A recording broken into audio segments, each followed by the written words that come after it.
Хэрвээ дараагийн бичлэгийг аль болох хурдан үзхийг хүсэж байвал доорх данс руу донешн хийгээрэй. Та бүхний дэмжлэг шинэ бичлэгийг хурдлуулах хамгийн том хүч шүү. Дараагийн өдөр Хилийн хотод Найтингейл эргэн тойрноо ажиглахад хүмүүсийг шаргуу ажиллахыг уриалсан урианууд хаа сайгүй наасан байлаа. Яагаад ийм ураа ийм олон байна вэ гэж сониучирхан асуухад ханхүү эдгээр нь хүмүүсийг хөдөлмөрлөж баяжихад нь урамшуулах зорилготой. Нэг өдөр энэ үгс бодит болж хүн бүрийн сэтгэлд хүчтэй хүрнэ гэж тайлбарлав. Энэ хооронд бид Аннаг химийн лабораторийн хэрэгсэл мэт харагдах зүйлс хийж байгааг харна. Тэр бүтэн сайн шилэн аягнуудыг яагаад хайлуулж дахин өөр хэлбэрт оруулаад байгааг гайхан асуухад ханхүү ирээдүйд Хилийн хотод ирэх алхимчдад зориулж байгаа гэж тайлбарлав. Найтингейл нэг юулуур аваад дарсны хундаг мэт барин хий хоосон мэдчилгээ өргөж байгаа мэт дөрвзүүлэн сониучнуудээр ширтэнэ. Ханхүү түүнд эснээс тунгалаг шил гаргах аргыг яг одоо бодож олоход хитрхи завгүй байгаа тул одоохондоо бэлэн байгаа шилээ ашиглаж байна. Эс тэгвээс шил ихэвчлэн бор эсвэл ногоовтор өнгөтэй гардаг. Харин химийн багаж хэрэгсэл цэвэр өнгөгүй байх ёстой гэж хэлв. Энэ нь Найтингейлийг бүр ч их бодлуулж, элс шил хоёр яаж холбоотой юм бол гэж гайхуулна. Ханхүү элсийг сайтар цэвэршүүлж байж л тунгалаг шил гардаг. Үгүй бол өнгөтэй гарчдаг гэж хариуллаа. Нөгөө төгөөр Найтингейл багаж хэрэгслээр оролцоор байгаад толгой дээрээ тоглоом шоглоомын цохилт авна. Үүний дараа манай баатар Аннад эдгээр хэрэгслийг ашиглан хүчилтэй ажиллах, илүү олон туршилт хийх төлөвлөгөөгөө үргэлжлүүлэн тайлбарлав. Тэр тоглоомын дараа Найтингейл холдоод явахдаа ширээн дээр байсан амттай зуушийг анзаарч идэх дуртай зангаараа нэг уурын боов шүүрч аваад том хазлаа. Амт нь түүнийг шууд диваажинд аваачих шиг болж нүдэ нээхэд яг л том буудаан талбай дундуур алхаж яваа мэт санагдана. Буудаан сайхан үнэр гайхалтай бүтэц, доторх шанцны баялаг амт гээд бүх зүйл нь үнэхээр төгс байлаа.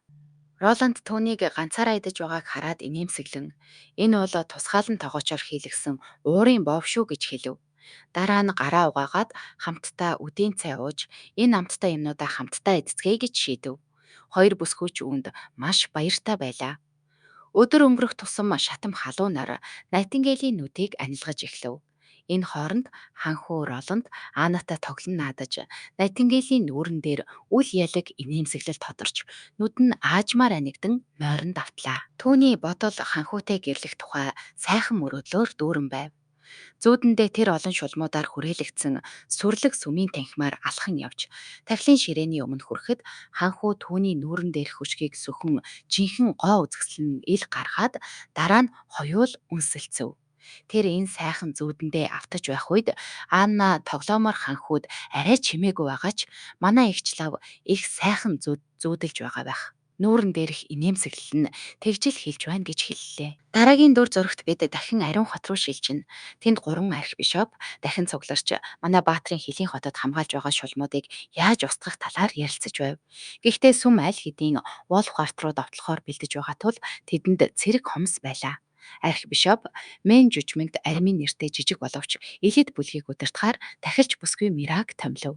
Тэр түүнийг тэдэнтэй хамт Хилийн хот руу явбал илүү сайн үр дүнд хүрнэ гэдэгт итгэлтэй байлаа. Тахилч бүсгүйч дуртаяа зөвшөөрч түүний адислалаар Хилийн хотыг бүх бузар муугаас цэвэрлэхэд бэлэн байна гэж хэлв. Түүнд яаралтай Хилийн хот руу очиж тандалт хий гэж тушаахад тэр нэг ч эргэлзэлгүй зөвшөөрнө. Тэгэхэд хизэр гэх эмэгтэй Мэйнийг шоолон Мирад ингэж их анхаарал тавьж байгаа нь дараагийн том хүн болгох гэж байна уу? Эсвэл түүнд зүгээр л сул талтай юм уу гэж ёжлно. Үүнийг сонссон түүний хөнгөн ёчтой өнгөнд дургуутан санваартан уурлан энэ асуудалд хаан ширээч байна, шулмуудч байна. Тэгэхээр сүмийн ирээдүйн төлөвлөгөөнд нөлөөлж мэдэх учраас үл тоож болохгүй гэж сануулв. Менж санал нээлж 4-р ханхүү шулмуудыг нууж байгаа байх гэж таамаглана. Түүний бодлоор тэр тэнэгдүү ханхүү шулмуудын гоо үзэсгэлэнт татагдаад одоо бүр тэдний нөлөөнд орчихсон байж мэднэ. Дээрээс нь Хилийн хот илүү олон шулам элсүүлж байна гэсэн цуурхал тарсан нь сүмийн эрх мэдэлд шууд сорилт болж байв. Тиймээс нөхцөл байдал бүрд ортохоос өмнө энэ бүхнийг шийдэхийг хүсэж хэрэв Мира бүтлгүүтвэл өөрөө хүртэл Хилийн хот руу явхад бэлэн байлаа. Дараагийн мөчөд дүр зураг нэгэн хуучин муу газар руу шилжиж хідэн шулам нэг хөөрхий залууг барьчихсан байв. Тэд түүн рүү ус цацаад сэрэхэд залуу нүдэ нэмэгцээ эргэн тойронд байгаа бүсгүйчүүдийг хараад үнэхээр сандарлаа. Тэр яаж тэдэнд баригдсанаа санаад эдгээр чинь шулмууд байна гэж бүрэн итгэчихв. Нэг бүсгүй гялалцсан хутгаа нүүрэн дээр нь тулгахад түүний айсан царайг харсан нөгөө нь чи шулмуудыг хөөж явсан хүн байж одоо яагаад өмдөндөө шээх шахаад байгаа юм бэ гэж өгөөднө. Дараа нь дүр зураг иргэн манай баатар энэ Тёг гихчэд даалгавар өгч байсныг харуулна. Түүнд хөлийн хот шулмууд элсүүлж байна гэсэн яриаг далд сувгуудаар тараах даалгавар өгсөн байжээ. Мөн хэрэв шулмуудад баригдвал өөрийгөө хамтын ажиллагааны холбооноос ирсэн гэж хэлээрэ гэж захисан аж. Тё энэ мэдээг шулмуудад хэлэхэд тэд эхэндээ гайхсан боловч гинэт аврах том илд барьсан бараг эмхтэй гац шиг харагдах нэг бүсгүй орж ирээд түүний яриаг шууд худал гэж няцаав. Тэр хамтын ажиллагааны холбооч нь далайн салхины бүсэд хол байдаг шүү дээ гэж хэлнэ. Бусад охид түүнийг буцаж ирснийг хараад ихэд баярлаж тойрон хүрээлж энэ залуу л элсүүлгийн тухай цуурхлыг нууц сувгаар тарааж байсан гэж тайлбарлав. Залуу өөрийгөө яаран өмөрч би зүгээр л үннийг хэлж байгаа юм. Хамтын ажиллагааны холбоо ариун уулыг олсон. Бүх шулмууд хөлийн хотод суурьшсан. Тэднийг чөтгөр эзэмдээгүй бас нас бид хүрэх үеийн өвдөлтөөч бараг мэдэрхээ болсон гэж зүтгэн. Тэр цааш нь могоо дууддаг Кара гих багшийн тухай ярьж үүнийг өөрийн нүдээр харж үнэхээр гайхсан гэж хэлв. Мөн энэ даалгаварт өөрийг нь Венди Скрол хоёр явуулсан гэдгийг ч хэлнэ. Энэ бүхнийг сонсоод тэр авраг илттэй бүсгүй нилээд сонирхсон бололтой байв. Тео Найтингейл болон бусдын тухайч өргөжлүүлэн ярьсаар байхад шулмууд хэрв үнэхээр ариун уул хөлийн хотод байгаа юм бол энэ тухай тарах ёсгүй байсан. Ингүүл сүмийн анхаарлыг татчихна. Тэгээд удахгүй нүүхгүй бол тун аюултай байдалд орно гэж хэлнэ. Улаан үст шулам дараагийн алхам нь юу вэ гэж асуухад хар үст нь тэдний удирдагч өнөө шөнө яг дунд шөнөөр бусад шулмуудын хамт ирнэ. Тэгээд тэд хамтдаа усан онгоцоор явна гэж хэлв. Теогийн хувьд хар үст бүсгүй сандлыг нь өшөглөн унгаж уяатай чигээр нь газар савуулав. Дараа нь тэр улаан үст найздаа чи бусадтайгаа хамт усан онгоц руу яв. Би харин Теог дагуулад хөлийн хот руу буцаж очиод шулмын холбоо үнэхээр ариун уулыг олсон эсхийг өөрийн нүдээр шалгана. Удирдагч Телид намайг хөлийн хот руу явж байгааг хэлээрэ гэж даалгав. Дараагийн дүр зурагт аянга тэнгэрт өндөрт нисэн манай баатрын авсан тигөөс темплэгдсэн газруудыг шалгаж явна. Тэр аль хэдийн маш их газар тойрч үтсэн бөгөөд ханхүү түнд тэр алдарт манантайг онцгойлон шалгаарай гэж даалгасан байжээ. Аянгач энэ ажлыг урамтайгаар хүлээж авч ганцаараа цааш судлахдаа бүр баяртай байв. Яг тэр үед ширүүн бороо асгарч эхлэхэд тэр газрын 6 нойтон болгохгүй тулд хүрмэндээ шургуулж ямар ч тохиолдолд хуурай байлгахыг хичээнэ. Гэтэл удалгүй нэг зүйл олж хараад аянга мэд хурдтай ой руу шунган орж моддын дундуур жирэлзэн нислээ. Гүн ой дунд тэр эртний балгасуудтай таарад орчин тойрныг с ิจ гтэй зүйл байгаа эсхийг ажиглаж эхэлнэ. Тэр ийм газар байгааг төсөөлөжгүй. Дээрээс харж явхад өтгөн манангийн цаана бүрэн нуугдчихсан байсан болохоор бороо ороогүй бол олж харахчгүй байсан гэж бодов. Гэтэл хамарт нь адал явдлын үнэр үнэртэж сэтгэл нь тэр дороо хөөрч эхэлнэ. Хэсэг хайж шалгасны эцэст эн чин газрын зураг дээр байсан л балгас мөн байна гэдгийг ойлгоно. Төлөвлөгөөний дагуу тэр байршлыг тэмдэглээд даруй хөлийн хот руу буцаж ханхүүд мэдэгдэх ёстой. Гэвч түүний адал явдалд дуртай зан хөдөлж дотгошоо ганцаараа орж үзхийг хүсв. Дээрээс нь гадна бороо асгарч байгаа болохоор зогсдол нь дотроо жаахан үзээд яах вэ гэж бодлоо. Тэр дотгошоо ороод эхэндээ хоосон танхимууд л олж харсан тул цааш гүн рүү явсаар байв. Гэвч юу ч олдохгүй байсаар байтал урдаас нь туслаач гих бүдгхэн дуу сонсогдов. Аян гайсандаа шууд ханны цагуур нуугдлаа. Гэтэл нөгөөдөө ахаад л туслаач хэмээн үргэлжилсээр байв. Эдгээр балгас хэдэн зууны настай. Дээрээс нь манан тойн гүнд байдаг болохоор энд хэн нэгэн амьд хүн байж таарахгүй мэт санагдана. Гэхдээ эргэлзэж байсан ч магадгүй дотор нь нэг судлаач гацчихсан байж мэднэ гэсэн бодол төрж болгоомжтой урагшлав. Тэр хаалгыг аяархан түлхтэл хаалга тэр чихтэй нурж өмнө нь чигшүүртэй мангас зогсож байлаа. Яг л хар дарсан зүднээс гарч ирсэн мэт тэр амьтныг хараад аянг хөшөж газар унаад энэ бол өмнө нь навч хатагтай муу газарт тулалдсан яг тэр чөтгөр мөн гэдгийг ойлгоно. Хайдсан зүрхийг нь бүрэн эзэмдэж нулимс нь ирэхгүй гарав. Мангас түүний дээрээс сүрдмээр өндийч яг дайрахад бэлэн болсон байлаа. Дараагийн мөчөд аянгийн дуу аадар борооны нүргэн дунд аянгийн чанга орлох чимээ агаарт цуурайтлаа.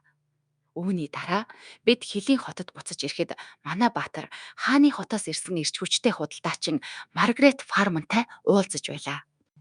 Тэр эмэгтэй уурын хөдөлгүүрийн тухай асуултаар манай баатрыг бараг бөмбөгдөж маш олон хөдөлгүүр авах хүсэлтэй байгаагаа хэлээд нэг бүрийг нь 500 алтан зоосоор авъя гэж санал болгоно. 10 ширхэг хөдөлгүүр зарвал 5,000 алтан зоос олно гэсэн бодолд манай баатрын сэтгэл хөдлсөн ч эдгээр хөдөлгүүр бол Анна болон өөрийнх нь асар их хөдөлмөрийн үр дүн тул зүгээр мөнгөөр худалдаад өгчих зүйл биш байлаа. Маргарет зөвхөн баян төдийгүй маш үзэсгэлэнтэй эмэгтэй байсан. Бас хүзүүндээ цэвэр алтаар хийсэн тэнгэрийн шитгэлийн чулуутай зүйлд зүүсэн байв.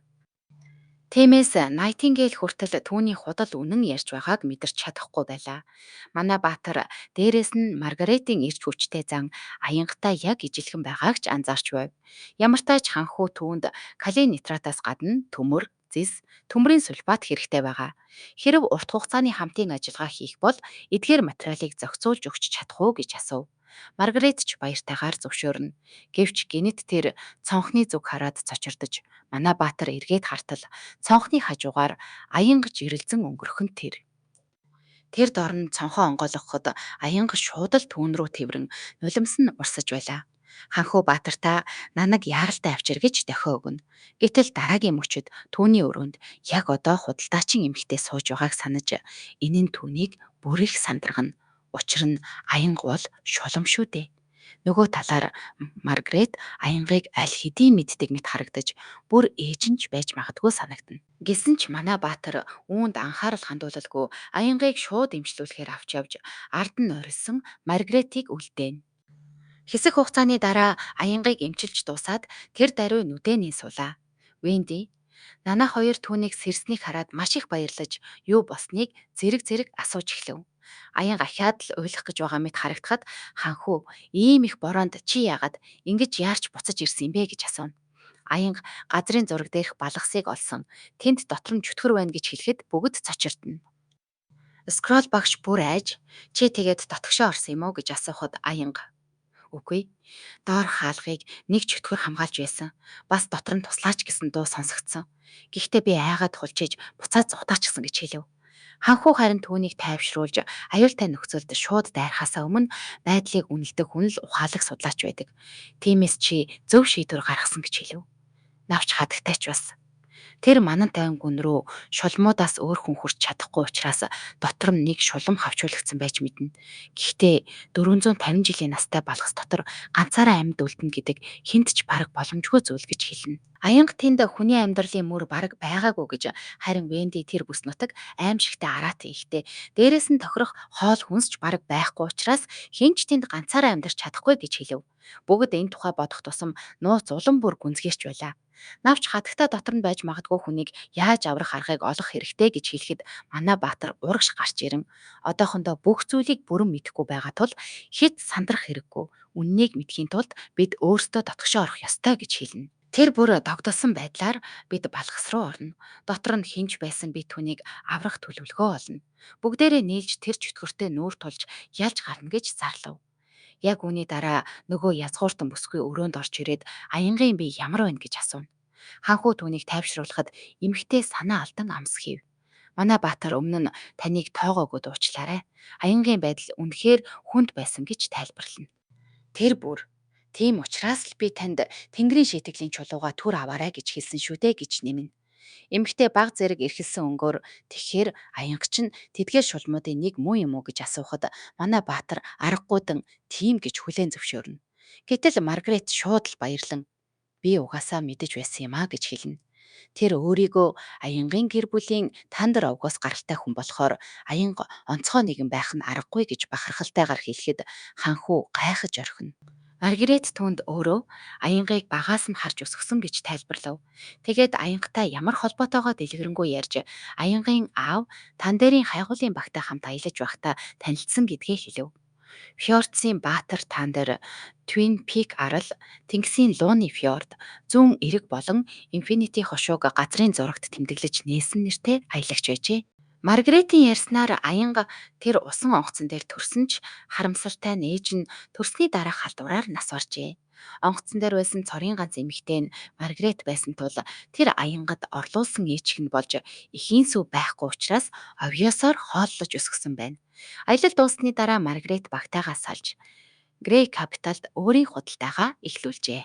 Гэтэл 10 жилийн дараа Таньдар болон түүний баг хар салхинд өртөөд далайд живсэн гэсэн мэдээ сонссон ч Маргарет үүнд хизээч итгээгүй байна.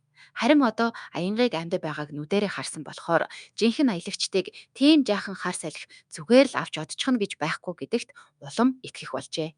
Манай Баатар түүнээс аянгыг шулам гэж мэдсэн чинь танд төвөгтэй санагдахгүй байна уу гэж асуухад тэр шууд л үгүй гэж хариулна. Ард нь сүүдэрт байсан. Найтингейл манай Баатрын зүүн мөрөн дээр товшин энэ нэмэгтээ үнэн ярьж байна гэж батллаа. Маргарет цааш нь шулмууд бол үзэсгэлэнтэй, бас хүчтэй, яг тэр чанарууд нь өөрт нь таалагддаг гэж хэлнэ. Тэр өөрөө ч манай ханхуу шиг шулмуудыг хамгаалж авахыг хүсдэг байсан ч нийслэлийн ялгуурлал тийм зүйл хийх боломж олгоогүй аж. Ингээд хоёулаа шулмуудад дуртай гэсэн нийтлэг санаан дээрээ баяртайгаар гар барин түнш болов. Гэхдээ эмэгтэй шууд л манай Баатар руу асуулт асгаж эхэлнэ. Аянгаас өөр бас шулмууд бий юу? Тэдэнтэй яаж танилцсан юм? Ямар чадвартай юм гэх мэт. Маргаретийн энэ асар их эрч хүчтэй байдал манай Баатрыг аль хэдийн ядраачихсан бөгөөд ийм занган дааж чадах хэсэгтээ өөрөө хүртэл эргэлзэж байлаа. Энэ хооронд Тео болон нөгөө шулам эмэгтэй эцэст нь Хөлийн хотод ирнэ. Тэр эмэгтэй энэ газар баруун нутгийн хувьд чамгүй газар юм байна. Гэхдээ холбоо ийм газар сонгосон гэж огт төсөөлөөгүй гэж хэлээд яагаад хинч намайг угтахгүй байгаа юм бэ гэж гуншнав. Тео толгод дээр зогсоод цэнхэр туг гарган даллаж энэ нь холбоонд шулам дагуулж ирснээ мэдэгдэж буй дохио гэж тайлбарлав. Харин шулам бүсгүй эхлээд надад хоол өг гэж шаардлаа. Тео дотроо санаа алдан энэ дээрх замдаа энэ нэмэгтээ өөрөөрөө зардал гаргуулж тансаг хоолны мөнгийг нь дандаа төлүүлж тэр том ил дээрээ далимдуулан тушааж явсныг санав. Одоо ч тэр хэрв намайг хуурсан байвал зөвхөн чинийгч биш холбоотой бүх хүний толгой газраар өнгөрөн шүү гэж дахин сүрдүүлнэ. Тео түүнийг улам уурлуулахыг хүсэлгүй нүдээ эргэлдүүлээд амттны ут өгөв. Тэр эмэгтэй найзууд нь аль хэдийн худалдааны онгоцонд суугаад фьорд руу явсан байх ёстой. Тиймээс Тео ургаж гомдлоод ч одоо оройтсон гэж хэлнэ. Тео үүнийг сонсоод фьордын аимшигтай уур амьсгалыг сануулхад шулман тэнд Тили Уимблдон удирдсан шулмуудын хорогдох газрыг байгуулах төлөвлөгөөтэй байгаа гэж хэлнэ. Тео энэ нэрийг сонсоод цочирдон. Тили чинь манай Баатрин эгчин байна гэдгийг ойлгоно. Яг тэр үед тэр эмэгтэй хэн нэгэн ойртож байгааг анзаарч эд шидийн шинж тэмдгүүд мэдрэгдэж байна. Ойр хавьд үнэхээр шулмууд байна гэж хэлнэ. Тэдэнд ойртож ирэхэд Найтингейл шууд гараа сунган Хөлийн хотод тавтай морил гэж угтав. Тэд шөнийн цагаар хөдөлгөөнтэй хിവэр байгаа хотын дундуур алхаж явахдаа шин нэрсэн эмэгтэй хүүхдүүд энэ орой хүртэл хичээлж байгааг хараад гайхна. Скролл багш тайлбарлаж энэ бол зөвхөн хүүхдүүдэд биш өдрийн ажлаа хийж дууссан бүх хүнд зориулсан шөнийн сургууль гэж хэлнэ. Тэгтэл сорвитой эмэгтэй Найтингейлээс чи трансцендент мөн үү гэж асуулаа. Манай Найтингейл ийм нэр томьёо ер сонсож байгаагүй бололтой гайхан зогсоход сорвитой эмэгтэй тайлбарлаж эхлэв. Трансцендент чулмууд бол биед нь хүчнээс үүдэлтэй өөрчлөлт гарснаар эд шидийн хэлбэр урсгалыг мэдэрч чаддаг онцгой төрлийн шулмууд аж. Скролч бас олон эрч нарын эд шидийг мэдэрч байгаагаа хүлээн зөвшөөрсөн ч энэ нь трансцендент гэдэгт орж байгаа эсэгтээ итгэлгүй байлаа. Сорвитой эмэгтэй трансцендент чулмууд маш ховор хэдэн мянган шулмын нэг л ийм байдаг. Би өөрөө одоогоор 3 ийм шулмтай таарсан. Түүний дотор Найтингейлч орно гэж хэлв. Тэр бас Найтингейлд өөрийн энэ чадварыг нууц байлгаарай. Сүм хүртэл ийм мэдээллийг маш сайн нууцалдаг гэж зөвлөжээ. Энэ хооронд үргэлж болгоомжтой байдаг. Найтингейл энэ шин эмэгтэйг сайтар ажиглаж байв. Тэр эмэгтэй лав үнэхээр хүчтэй хүн гэдг нь илт. Ялангуяа зүгээр өргөхөд ч хэцүү мэт авраг илт нь бүрч сүртэй харагдаж байлаа. Тэгээд сорвитой эмэгтэй холбооны удирдагч Карагийн талаар асуухад Найтингейл гунигтайгаар Кара ариун уулыг хайж яваад амиа алдсан гэж хэлнэ. Шин шулам энэ мэдээг маш хүн дээр тусгаж тэгвэл одоо удирдах байгаа хүн нь хэн юм бэ гэж асуув. Тэгэхэд тэд бүгдээрээ амьдардаг шилтгэн рүү зааж өглөө.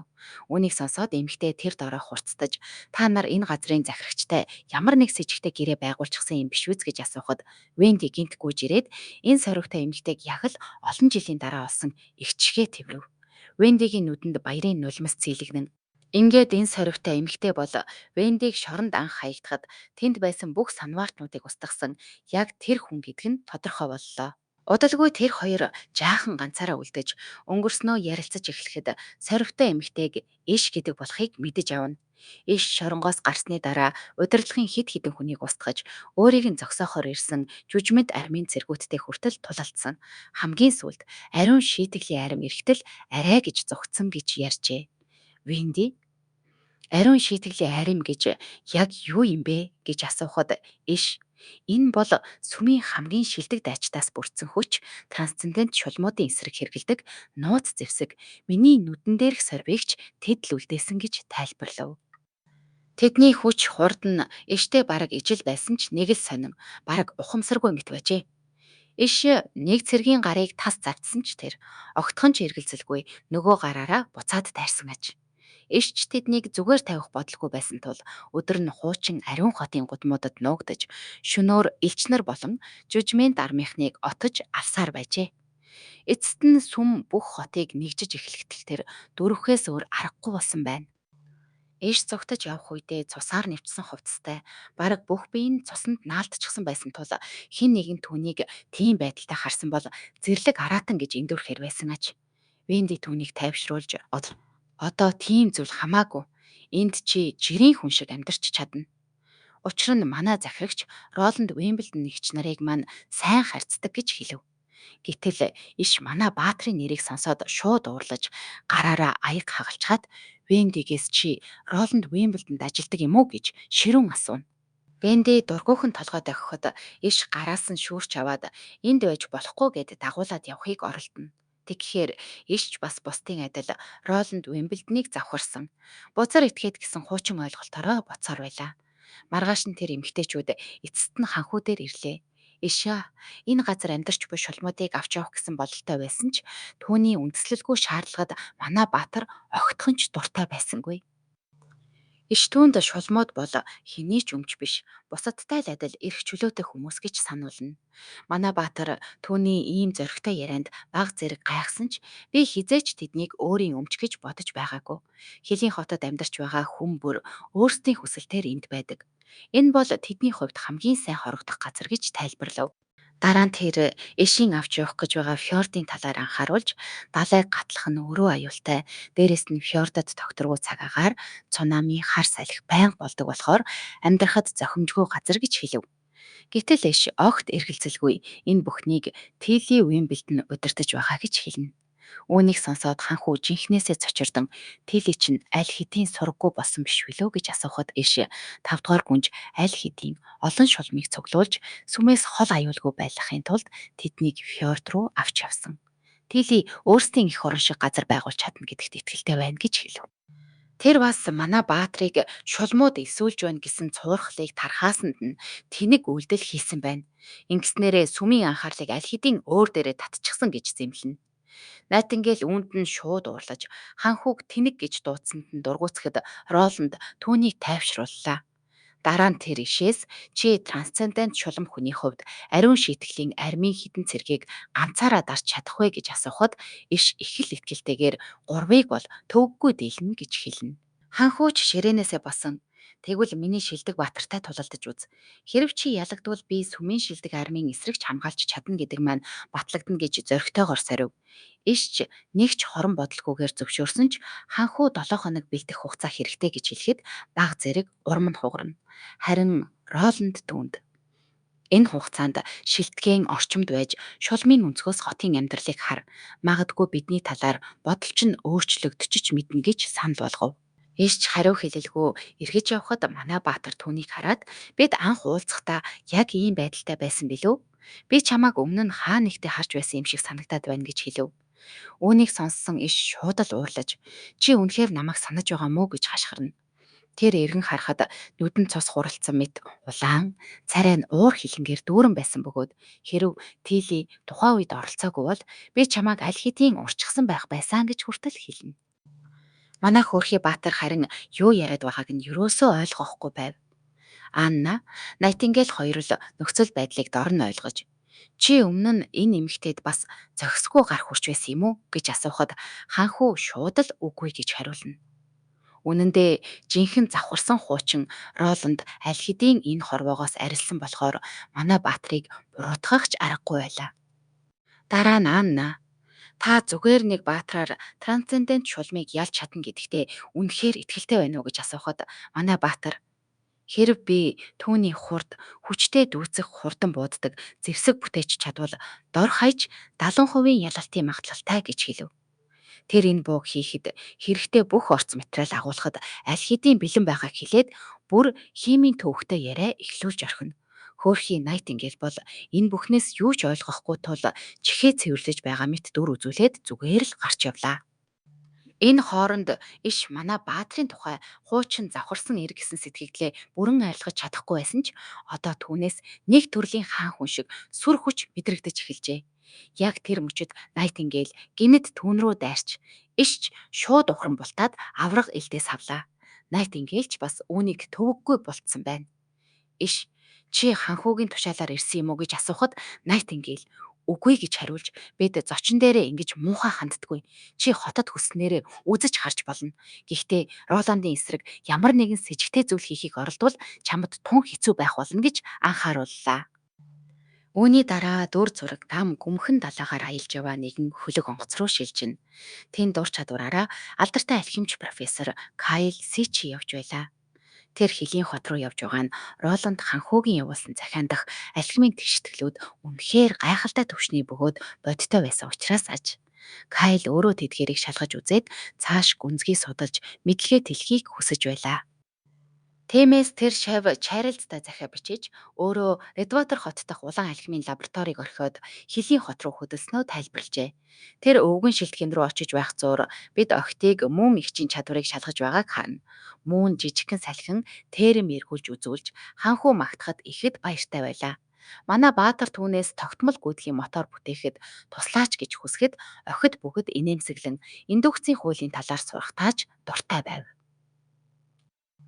Гэвч яг энэ хичээл донд Картер орж ирээд Ред Ватероос алхимч ирснийг зарлалаа. Хөгшин ир удалгүй ханхуугийн өмнө нэрж ёс төдий мэдчилгээний дараа сахалтай профессор захианд байсан тэгшгэлүүдийн талаар маш гүн яриа эхлүүлнэ. Харин ханхуу тайван царай гарган эдгээр тэгшгэлийг бараг санамсаргүй олсон мэт дүр үзүүллээ. Өвгөн манай Баатар ийм тэгшгэлүүдийг өөрөө гаргасан гэж сонсоод үнэхээр алмайрав. Дараа нь тэр эн чин хааны алхмын нийгэмлэгийн нууц биш үз гэж асуухад ханхуу овжин инээмсэглэн эдгээр нь 400 жилийн өмнөх эртний номнуудаас олдсон гэж худал ярина. Тэр үед эрдэмтэд үүнийг алхим биш, харин хими гэж нэрлэдэг байсан гэж баг зэрэг нэмээд хэллээ. Энэ яриа том сахалтай эрийг бүр чих цочирдуулав. Ханхууч зогссонгүй, бодис ханаас ч шинээр үүсдэггүй, зүгээр нэг хэлбэрээ өөрчилдөг гэсэн масыг хадгалах хуулийг хүртэл тайлбарлаж эхлэв. Жишээ нь би амттай бялуу идлээ гэхэд зарим хэсгийг нь биедээ шингээгээд үлдсэн хэсгийг нь дараа нь гадагшлуулна гэж энгийнээр жишээ татав. Профессор Кайл одоо ч сониуч хэвээр тэгвэл том мод шатаахад тэр их жин нь хаачдаг юм бэ гэж асуухад манай Баатар модны жин хий болон усны уур болж хувирч зөвхөн үнс нь үлддэг гэж тайлбарлав. Өвгөний анхаарлыг бүрэн татсан хойноо ханхуу шургуулгаа ухан нэг химийн ном гаргаж ирээд энэ бол мэдлэгээр дүүрэн Эрдэнсийн сан гэж хэлв. Хэрв энэ Эрдэнсийг авахыг хүсвэл надад ажиллах хэрэгтэй болно гэж болцол тавина. Өвгөний царайг харахад хариулт нь бараг тодорхой байсан тул ханхуу шууд ажлын санал тавьж Редватер хотод авч байсан хэмжээтэй нь ижил өндөр цалин 5 жилийн гэрээ санал болгов. Яг л хурууга ташхтаа зэрэгцэн хөгшин зөвлөх нь бих үзэг барьсаар гарч ирж профессорт гэрээнд гарын үсэг зурах боломж өгнө. Ханхуу мөн нууцлалын гэрээ нэмэн судалгааны нууцаа бусад алхимчдад задруулахгүй байх нөхцөл тавив. Профессор бараг шууд зөвшөөрөхөд бэлэн байсан ч Хөлийн хотын лабораторид яг юу хийх гэж байгаагаа сайн мэдэхгүй байлаа. Харин ханхуу Роланд маш итгэлтэйгээр бид өндөр нэгттэй хүчлүүд хийн. Хэдий чинээ хүчтэй байна төдий чинээ сайн гэж хэллээ.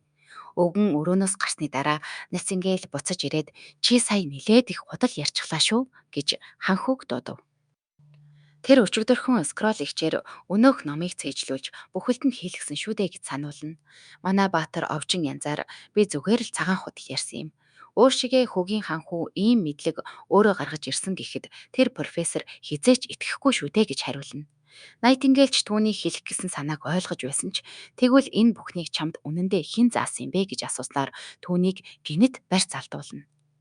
Манай Баатар өмнөх ертөнцид бага цалинтай инженер байсан үеийнхээ тухай хэлж чадахгүй тул зүгээр л чимээгүй болов.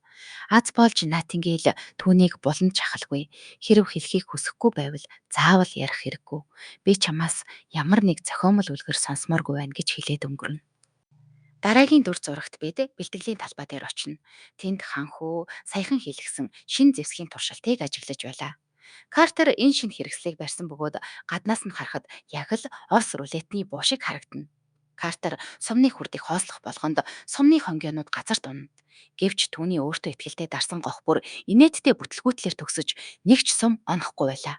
Хажууд нь зогсож байсан бүсгүй ханхууг илт урамгүй болж байгааг хараад санаа зовно. Картер ч өөрөө ихэд гутарсан харагдана. Харин Роланд найздаа тайвшир. Гар буу угаасаа мушкеттай харьцуулахад маш оновч муутай байдаг. Бид дарины найрлагыг жаахан сайжруулж чадвал энэ зэвсгийн жинхэнэ боломж гарч ирнэ гэж хэлв. Тэр Картерт трансцендент шулам иштэй тулахаасаа өмнө байнууд дээрээ өргөжлүүлэн дасгал хий гэж хэлнэ. Картер энэ буунд хараахан бүрэн дасч амжаагүй байсан ч гоо хийц гар ажиллагааг нь үнэлэхгүй байж чадахгүй байв. Манай Баатарч түүнд хонгионуудаа битгий өргөдүүлээрэ тэднийг дахин ашиглаж болдог маш үнэтэй шүү гэж сануулв. Шилтгэнд буцаж ирэхэд ээш илт бохимдсан байлаа. Тэнд амьдарч буй шулмууд зөрүүдлэн түүнтэй хамт явахыг хүсэхгүй байв. Тэр бас энэ хотын этгээд шинжүүдийг ойлгохгүй. Роланд яг ямар ичид хэрэглэж байж тосгоныхныг ирээдүйн шинэ бүтээлүүдийн талаар ингэтлээ хөөргөж чаддгийм бол гэж гайхаж байлаа. Яг ингэж бодож байх үед нь нэг жижигхэн тарган тагтаа гүйж ирээд түүнтэй мөргөлдөнө. Энэ хөөртөм амьтныг Меги гэдэг бөгөөд 5 дугаар гүнжийн багийн нэг хэсэг аж. Ээш тэр шувнаас бүгд фьордод очсон уу гэж асуухад шувуу өөрийнхөөрөө жиргэн хариулна.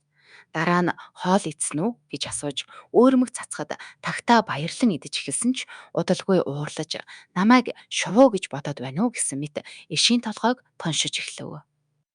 Тэгээд тэр жирийн тагтаа шиг харагдаж байсан амтан гинт хувирч хөөхөн жаахан охин болж өөрчлөгдөнө. Энэ удаа тэр өөрсдийн хүний хэлээр найздаа мэдчиллээ.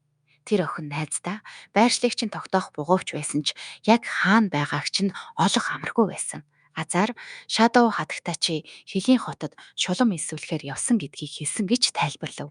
Тэр бас урт аяллахаа дараа өөр шулмуудтай нүүр тулан уулзах гэж байгаадаа үнэхээр их тогтолж байлаа. Харин иш гонигтайгаар энд байгаа шулмууд надтай явахыг хүсэхгүй байна. Тэд Роланд ханхуд надаас илүү итгэдэг гэж хэлнэ. Меги үүнийг сонсоод ихэд гайхаж энэ хоёр ах トゥ хоёулаа шулмуудад дуртай. Тэднийг хүлээн авдаг нь сони юм гэж хэлв. Иш дараа нь ханхуутай хийх утгагүй болох тулааныхаа тухай ярьж хэрэг би ялагдвал энд байгаа шулмуудыг авч явахыг зөвшөөрөхгүй. Тэгэхээр би Тилийн гүнж дээр хоосон очиж болохгүй гэж хэлв. Жаахан охин тэгэхэд өөр нэг сони юм харснаа хэлж энд ирэх замдаа сүмийн тугтаа тэрэг харсан. Тэрэнд 10 орчим хүн явж байсан гэж мэдэгдэнэ. Иш үүнийг сонсоод хөлийн хот шулам эсвүүлж байна гэсэн. Манай тэнэг ханхуугийн цуурхал тэв даяар тарсан болохоор тэрэг яг энд ирж байгаа нь лавтай гэж дүгнэв. Гэхдээ тэр нөгөө талаар баяртай байлаа. Яагад гэвэл хэрэг биеийн тулаанд ялбал сүмийн эрэлтэн фьорд руу өөр шулмуудыг илсүүлэх бүрч том шалтак өгнө. Сүм хурч ирэх үед Роланд өөрөө ямар аимшигтай алдаа хийснээ бүрэн ойлгоно гэж бодож байв. Дараагийн дүр зурагт аянга тэнгэр дээгүүр нисэн маш баяртай яванд харагдана. Тэр зүүсэн нүдний шилдээ бүр үнэхээр дуртай. Учир нь өндөр хурдтай нисгэд нүдийг нь тухтай байлгаж өгч байв. Энэ бүхэн ханхуугийн ачаар байсан юм. Гэтэл тэр гинэт нэг том тагтаа олж хараад оройн хоолндоо шарж идэнэ гэж мөрөөдөн ам нь усрахаг болов. Учир нь өдөр болгоно тос төргсөн талах муу гидсээр залхсан байсан тул шүүслэг шарсан шувууны тухай бодоод шууд л тийшээ тавхилаа. Мэдээж тэр тагтаа бол жирийн шувуу биш байв. Хөөрхий Меги аянга өөрийг нь хөөж яваг хараад сандарч амь тэмцэн далавчаа дэвсэн зүгтхийг оролцсон ч аянга бол хурдны хатан тул маш хурдан гүйцэж очиод хоёулаа газарт өнхөрлөв. Айсандаа балмагцсан Меги мултрах гэж зүтгэж байхад аянга хутгаа гаргачихна. Тэр хурц зэрийг хараад хөөрхий охин бүр айсандаа уйлах шахаж "Ийхүү оройн хоол болохоосоо өмнө өөрийн жинхэнэ дүрийг харуулах цаг болсон" гэж шийдэв. Тэр нулимстай чигээрээ буцаад жинхэнэ хүний дүрдээ оржээ. Аян харин амттай шувуу нь хаач чухаа гэж гайхан зогсоно.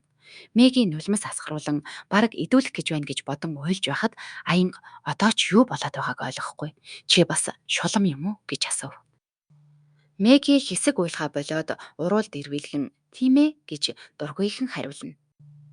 Өнөөдрийн бичлэгийг хийхэд хамгийн их дэмжлэг үзүүлсэн. Инх сайхан бат очир танд онцгойлон баярлалаа. Таны дэмжлэг энэ бичлэгийг хийхэд үнэхээр их тус болсон шүү.